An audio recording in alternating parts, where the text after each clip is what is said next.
If I told you that there were one subject that could completely transform your life, help you make better decisions, understand your relationships better, even strengthen your faith, but most people avoid it because they find it pretentious, uninteresting, boring, or useless, would you want to know what it is? That subject's philosophy. And if you just rolled your eyes or thought, yeah, right, that isn't for me, then this video is especially for you.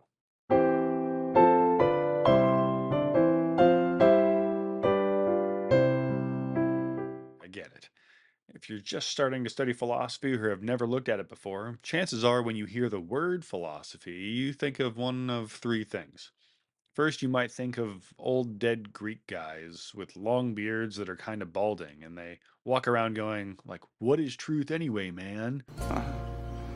Isn't that the thing? What is true? The truth is, you never should trust anybody who wears a bow tie. Maybe you had that college professor who made you read 50 pages on whether or not you can know that chairs exist for real or something like that. What is real? Like what? What's real? They give you these long, boring books of really abstract, difficult concepts, and you thought, philosophy's stupid. When am I ever going to use any of this abstract nonsense? And then third, maybe you've got that one friend who took one philosophy class one time and now walks around going, well, technically, we can't know anything for certain. Well, technically, Honestly, if this is your experience, it was much like mine, and I get it. Bad philosophy, like bad anything, is really bad. But what I want to show you today is that good philosophy is not just abstract navel gazing or wondering about whether or not tables and chairs and even you exist. It's actually one of the most practical and helpful things you can do. And like C.S. Lewis reminds us, good philosophy has to exist if for no other reason than we have to answer bad philosophy and bad philosophers. In this video, my goal is to show you a couple of ways in which philosophy can help you with your actual life, not just your intellectual academic life, but in your everyday decisions to help you understand how you choose things, how you work in your relationships, your job, and yeah, even your faith.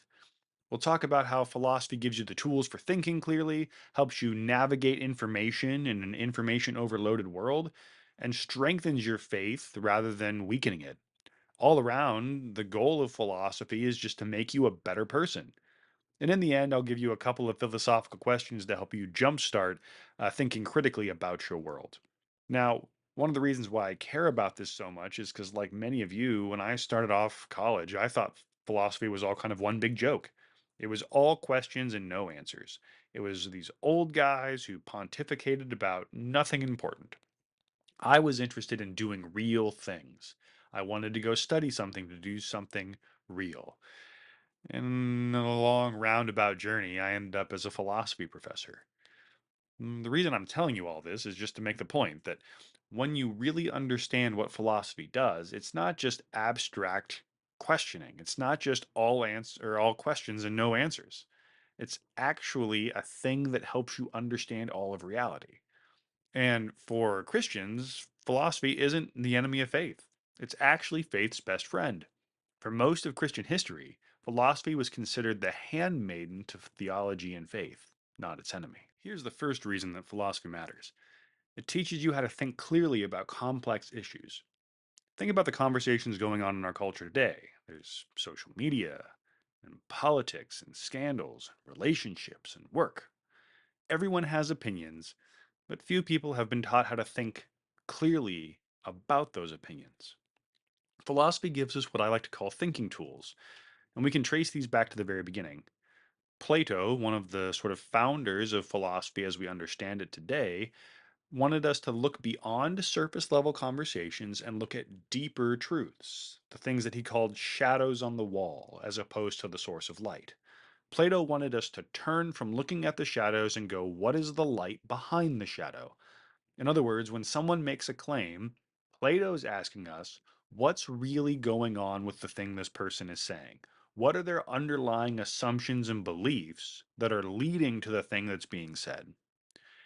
Aristotle, Plato's student, gives us something equally important: systematic reasoning. Aristotle develops the beginnings of formal logic, rules for valid arguments or valid discussions. He taught us to distinguish between different types of thinking. So there's theoretical thinking for understanding truth and practical thinking for making good decisions. We need to understand both. Theoretical reasoning helps us understand why something would be the case, and practical reasoning helps us understand what to do with that truth. So here's some ways in which these ancient truths might help us out today. First, there's logic. Logic helps you spot fallacies and arguments and bad reasoning. When someone says, Yeah, well, that's just like your opinion, man. in response to a factual claim, logic teaches you that that's a category error. Some things are just opinion based claims, like whether or not cookie dough ice cream is the best kind of ice cream because it tastes the best. It does. But then there are other kinds of truth claims that are what we call objective claims. Whether or not murdering someone for no reason is wrong. That's not just an opinion based claim, it's an objective claim. It's true or false. So logic helps us look beyond mere claims and go, is this an opinion, subjective based claim, or is this a true or false objective claim? Then it moves us into critical thinking. It helps us ask better questions. Instead of just accepting what you hear, we can ask, what evidence supports that claim? What are the underlying assumptions of the person who made the claim? Why would they make that claim? What leads them to believe that that claim is true? What grounds that claim in reality? What would happen if everybody believed the thing that's being said? This is Plato's method of always digging deeper, always asking more questions about the thing that's being said. And then, third, it helps us try to be more precise in our language. When someone says something like, that's not fair, Hey, that's not fair. philosophy helps us ask, well, what do you mean by fair? Fair in what sense? Do you mean equal treatment? Do you mean everybody treated exactly the same way? Do you mean that they're treated the same on the front end or the back end? Do you think that fair means that everyone has to have the same outcome? By what standard can we judge what is fair and what is not? This is the Aristotelian piece, helping us make careful distinctions. So here's a practical example. Let's say someone tells you that you shouldn't judge people. Philosophy helps us think clearly rather than just feeling guilty about, quote, judging someone. You might ask, are you making a judgment by telling me that I'm not supposed to judge other people? Wait a minute, are you judging me? What's different types of discernment and condemnation? What does it mean when I'm judging this person versus you're judging me? Is it ever right to judge another person? Are all forms of evaluation wrong or just certain types? This isn't about being pedantic or being difficult. It's about having real conversations and thinking critically about things rather than just throwing around empty slogans. Second thing that philosophy helps us do is navigate information in an information saturated world. We're living through right now what we might call an epistemic crisis. Not only do we not agree on what is true, we disagree on how to figure out what's true. Should you trust the experts? Or which experts should you even trust? Can you trust experts anymore? Or should you just do your own research? How do you know if the things that you look up are reliable versus the things that somebody else is telling you about? Just think about this when it comes to vaccine mandates or organic food. Some people are all for one side and some people are all for the other. They all have sources and they all have experts confirming their opinions. Oftentimes, we even see competing scientific studies showing different results leading to opposite conclusions over the same topic. How on earth are we supposed to know what to do in any given situation? What do I do? What do I do? These aren't just academic questions. They affect the decisions you make from how you vote to how you raise your kids to what food you eat to every other decision you make throughout your day. Philosophy has been wrestling with these exact questions for its entire existence. This is called epistemology, which is the study of knowledge. It gives us frameworks for how we think about things. It gives us a framework to think about not only what is true, what is practically true, but how could we even know it to begin with. So here's some ways that epistemology helps us think about these things. First, it helps us think through what we might call degrees of confidence. You don't have to choose between I know this thing absolutely certainly and I can't know anything. Sometimes we think in these extremes, like either I know this is absolutely true or I don't know anything. But degrees of confidence can say, well, I'm about 90% sure that this is correct, or I'm about 70% sure that this is correct, or I'm only 30% sure that that's correct.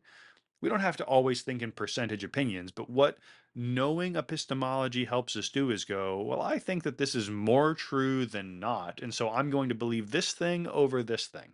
I trust these guys a little bit more than these guys, and so I'm going to go with this until I have better reasons to go with that. Second, it helps us think about different kinds of evidence.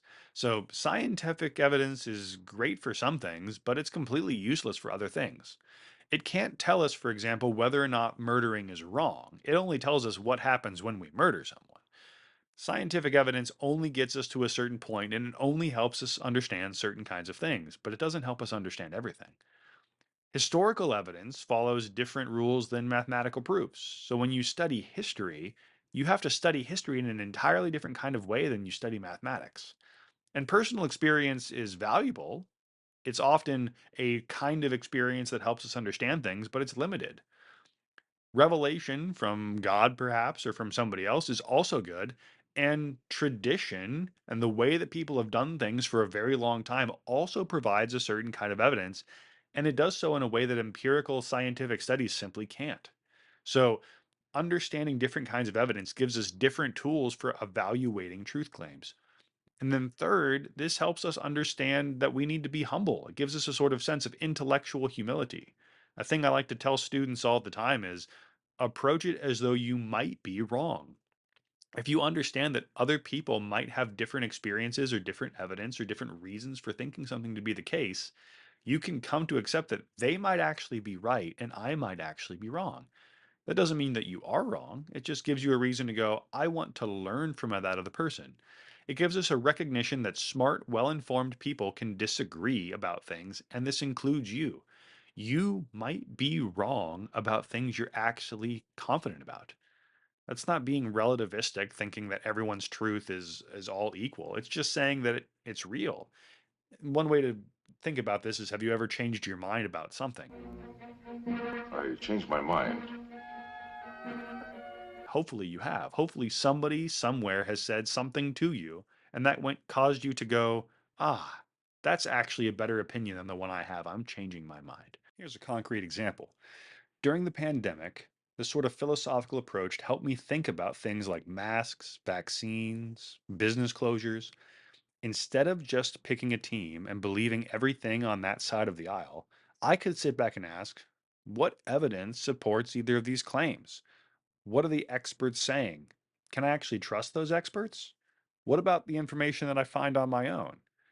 Am I being motivated more by truth and goodness and beauty or by my loyalty to a particular team?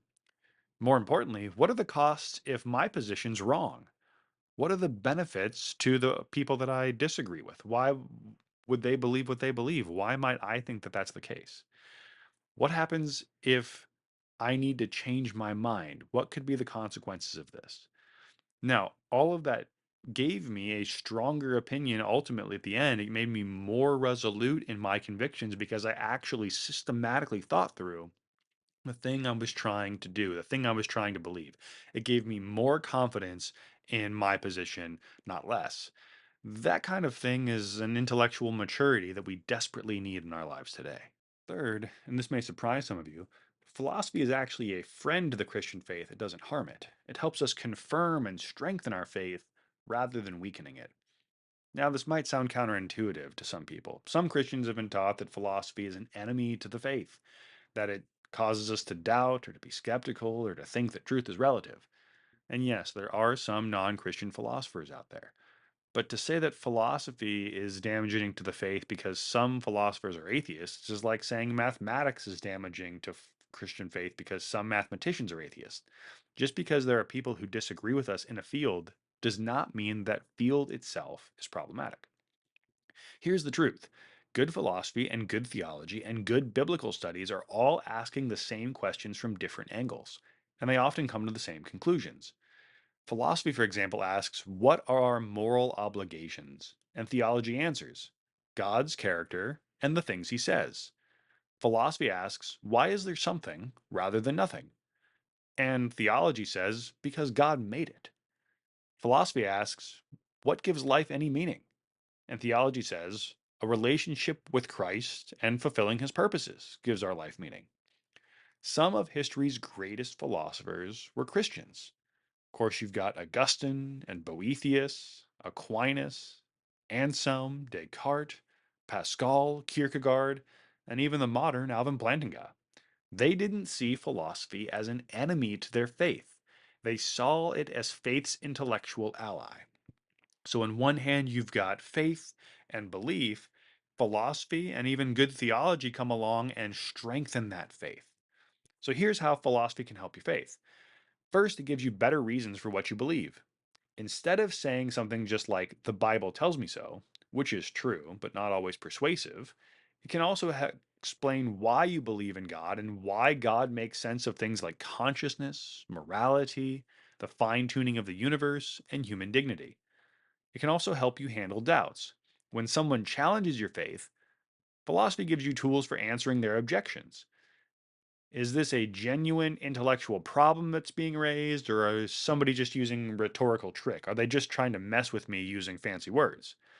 Have I really understood this objection? And what would be a good response to that objection?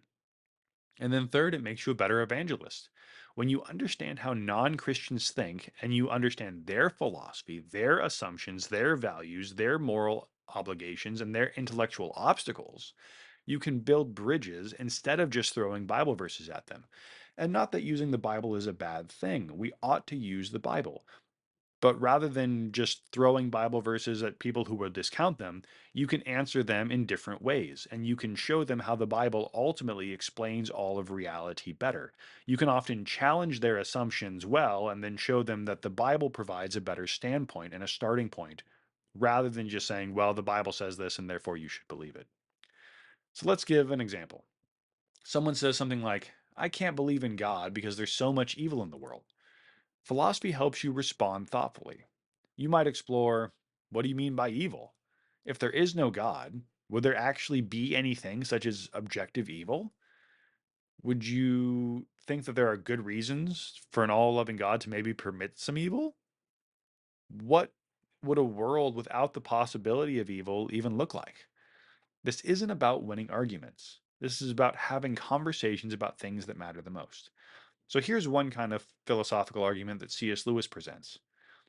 He says, when a person is pointing out that a line is crooked, he says you have to first ask, well, how do you know that it's crooked? And they were like, well, you can see it, it's crooked. And C.S. Lewis says, no, you can't do that. You have to compare the crooked line to something that's straight. In other words, if somebody's pointing out that there's evil in the world, you can go, well, how do you even know that that thing is evil? The best way to understand things like good and evil, of course, are found in the Christian faith. So here's the scriptures and how they help us understand. We use philosophy as a bridge to help someone get to the scriptures, which present the ultimate form of truth. Fourth, and finally, the goal of philosophy is to make you a better all around person. The word philosophy comes from two Greek words, philo and sophia, which mean the love of wisdom. This brings me back to Aristotle, who understood something profound. The goal of philosophy is not just to win arguments or academic clarity or technical precision. It's to live a life well lived. He called this experience eudaimonia, which sometimes is translated happiness, but is better understood as a flourishing according to a designed purpose. To this end, he developed what we call virtue ethics. Virtue ethics helps us ask not just what kind of rule should I follow or what are the consequences of this decision, but how do I become a better person? How will doing this action make me into a better kind of person and the person that I ought to become? So here's how this works out practically. First, it helps us get better at our relationships. It helps us understand whether or not I should be angry with my spouse and what actions I take in my anger might affect my spouse. So if my wife makes me upset, Virtue ethics says, okay, how will what I do next change me into the kind of person that I want to be? If I yell and scream, what kind of person will I become if I yell and scream versus if I treat my wife with tender care, what kind of person will that make me? If a friend comes up and asks me to lie for them, virtue ethics helps me think through what kind of person will I become if I have to lie for my friend? Can I be honest and still solve this problem? And what kind of friend is it that needs me to lie for them? Second, it also helps us make better decisions all around. So if we're facing tough choices, such as you get a job offer, or you have a family conflict, or a big financial decision, virtue ethics gets us to ask, how will making this particular decision affect me? What decision that I make, or what option that I choose, will make me into the better kind of person? And what are the consequences of the other decision? It also makes us better citizens. Aristotle says that humans are political beings. We're designed to live in a community of others. In a sort of democratic republic like the one in which we live, we have to make decisions about complex policy issues. So, virtue ethics and philosophy and systematic thinking help us think about things like justice, rights, the common good, and the proper role of government. It also helps us to have better conversations. Because it's teaching us things like intellectual humility and curiosity, it also helps us to become more charitable. So instead of just waiting for your turn to talk, having a philosophical approach helps you learn how to listen and understand. It helps us to steel man and go after the best versions of somebody else's argument rather than straw manning them and going after the worst. To live out a life like this, Aristotle introduces a concept called phronesis, practical wisdom. It's the ability to see what needs to be done in a particular situation and then have the moral clarity and character to do that thing. You can't learn phronesis from a textbook. You have to learn it from making good decisions, virtuous decisions, over and over and over again. And so, this is what good philosophy really cultivates: the wisdom to live well in the real world. So, as promised, I was going to give you a philosophical question to help you start living a better life today. So, here it is. Ask yourself the question, what am I assuming? When it comes to any situation, any time in which you have to make a decision or do something, ask yourself first, what am I assuming here? So, let me show you how powerful this is. Say you're having a disagreement with a coworker. Before you confront them, ask, what am I assuming about their motives? What am I assuming about their knowledge of the situation? What am I assuming about their capacity to change the situation or to do the thing that I actually want them to do? And what am I assuming about my own role in this conflict? Or let's say you're reading a news article that makes you angry. Ask, what am I assuming about the writer's beliefs and bias? What am I assuming about the completeness of this information? What am I assuming about the reliability of the sources? What am I assuming about my own beliefs, about my own confirmation bias, about my own starting assumptions related to this conversation? Or let's say you're getting ready to make a major life decision. Ask, what am I assuming about this that will make me happy? Why do I think that doing option A will make me happier than option B? What am I assuming about how the world works? What am I assuming about what I can and cannot control? What am I assuming about the best case versus the worst case scenarios in this situation? What am I assuming about what God wants for my life? This one question, what am I assuming, can make you a clearer thinker, a better friend, and a wiser person. Try it out for a week and see what happens. This video has convinced you that philosophy might be worth exploring. I want to help be your guide in that. The purpose of this channel is to discuss things like philosophy and theology and classical education, all done in a way to help you live the more examined life and a wiser life. Remember that philosophy isn't just for philosophy majors, it's for everyone who wants to think clearly about life's biggest questions. And thinking deeply about life's biggest questions is one of the most practical things we can do. If you think doing this might be helpful to you, me a favor, go ahead and hit that subscribe button, click the little notification bell so you don't miss anything. And if you have questions that you want to explore, go ahead and leave them in the comments. I read the comments to try to help me understand what people want, and so we can talk about those kinds of things. So go ahead, drop a comment, hit the subscribe button, hit the little notification bell, and I'll see you next time.